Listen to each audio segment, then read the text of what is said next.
त्रैलोक्य पर्यटक देवदर्शी नारद की कहानी। नार शब्द का अर्थ है जल।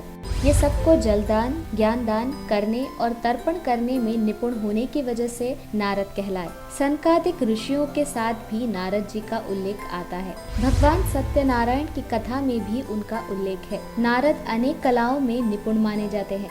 ये वेद प्रांतीय, योगनिष्ठ, संगीत शास्त्री, औषधि ज्ञाता, शास्त्रों के आचार्य और भक्ति रस से प्रमुख माने जाते हैं। 25,000 श्लोकों वाला प्रसिद्ध नारद पुराण भी इन्हीं के द्वारा रचा गया है। पुराणों में देवर्षि नारद को भगवान के गुण गाने में सर्वोत्तम और अत्याचारी दानवों द्वारा जनता के उत्पीड़न का वृत्तांत भगवान तक पहुंचाने वाला त्रैलोक्य पर्यटक माना जाता है। कई शास्त्र इन्हें विष्णु का अवतार भी मानते हैं और इसी नाते नारद जी त्रिकालदर्शी हैं। ब्रह्म वैवर्त पुराण के अनुसार ये ब्रह्मा जी के कंठ से उत्पन्न हुए और ऐसा विश्वास किया जाता है कि ब्रह्मा जी से ही इन्होंने संगीत की शिक्षा प्राप्त की थी। ब्रह्मा के 7 मानस पुरुषों में से नारद एक माने गए हैं और वैष्णव के परम आचार्य तथा मार्गदर्शक है।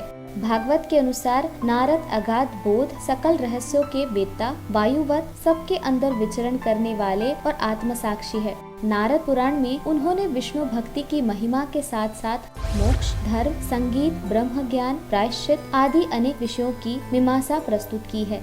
नारद संहिता संगीत का एक उत्कृष्ट ग्रंथ है। ये प्रत्येक युग में भगवान की भक्ति और उनकी महिमा का विस्तार करते हुए लोक कल्याण के लिए सर्वदा सर्वत्र विचरण किया करते हैं।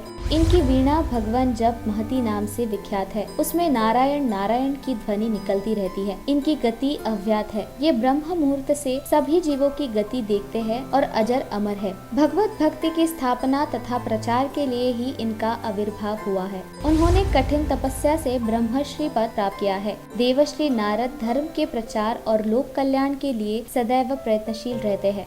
इसी कारण सभी युगों में, सब लोगों में, समस्त विद्याओं में, समाज के सभी वर्गों में नारद जी का सदा से प्रवेश रहा है। मात्र देवताओं ने ही नहीं, वरन दानवों ने भी इन्हें सदैव आदर किया है। समय समय पर सभी ने उनसे परामर्श लिया है। देवर्षि नारद द्वारा रचित नारद भक्ति सूत्र के 84 सूत्रों में भक्ति विषय विचार दिए गए हैं। नमस्कार दोस्तों, स्वागत है आप सभी का हमारे चैनल धार्मिक ज्ञान में, जिसमें हम सभी धर्मों की बहुत सारी रोचक और अलौकिक धार्मिक जानकारियाँ आप सभी तक बहुत ही अनोखे और मनमोहक तरीके से पहुंचाते हैं, जो आपको कहीं और नहीं मिलेंगी। इसीलिए हमारे चैनल को अभी सब्सक्राइब करें और इस वीडियो को आखिर तक जरूर देखें। तो दोस्तों आइए शुरू करते हैं। तलाक करवा देता है नारद घाट पर स्थान। वाराणसी के गंगा तट पर करीब 84 घाट है। हर घाट की अपनी अलग अलग कहानी और मान्यता है। इन्हीं में से एक घाट ऐसा है जहाँ शादीशुदा लोग स्नान नहीं करते, क्योंकि यहाँ स्नान करना यानी अपने लिए मुसीबत बुलाना है। बनारस के इस घाट का निर्माण दत्तात्रेय स्वामी ने करवाया था। वो घाट परम विष्णु भक्त नारद मुनि के नाम से यानी नारद घाट के नाम से जाना जाता है। इस घाट के विषय में मान्यता है कि यहाँ जो भी शादीशुदा जोड़े आकर स्नान करते हैं, उनके बीच मतभेद बढ़ जाता है। उनके पारिवारिक जीवन में आपसी तालमेल की कमी हो जाती है और अलगाव हो जाता है।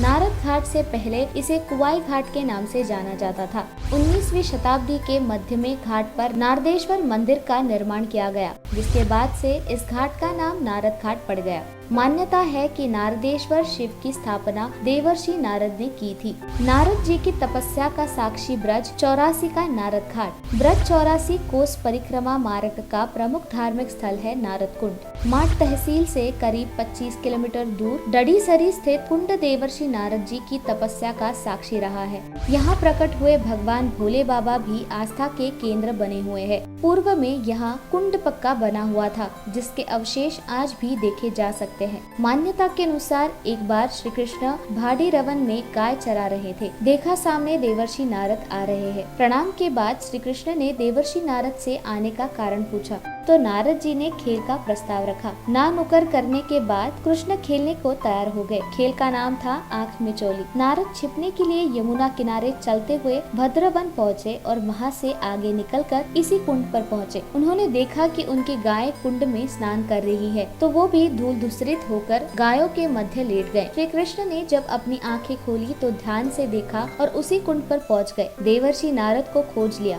कुछ समय के लिए कृष्ण और नारद जी ने इसी कुंड पर निवास किया। मान्यता है कि इस कुंड में जो स्नान करता है उसकी मनोकामना पूर्ण होती है। बद्रीनाथ तीर्थ में अलकनंदा नदी के तट पर नारद कुंड है, जिसमें स्नान करने से मनुष्य मात्र पवित्र जीवन की ओर अग्रसर होता है और मान्यताओं के अनुसार मरने के पश्चात मोक्ष ग्रहण करता है। तो दोस्तों, ये थी त्रैलोक्य पर्यटक देवर्षि नारद की कहानी। दोस्तों, आपको ये वीडियो कैसी लगी ये आप हमें कमेंट सेक्शन के माध्यम से जरूर बताएं। दोस्तों, मिलते हैं अगले वीडियो में ऐसे ही एक रोचक कहानी के साथ। दोस्तों, सब्सक्राइब करें हमारे चैनल धार्मिक ज्ञान को और बेल आइकन को दबाएं रोचक और अलौकिक जानकारियों से जुड़ी वीडियो सबसे पहले देखने के लिए।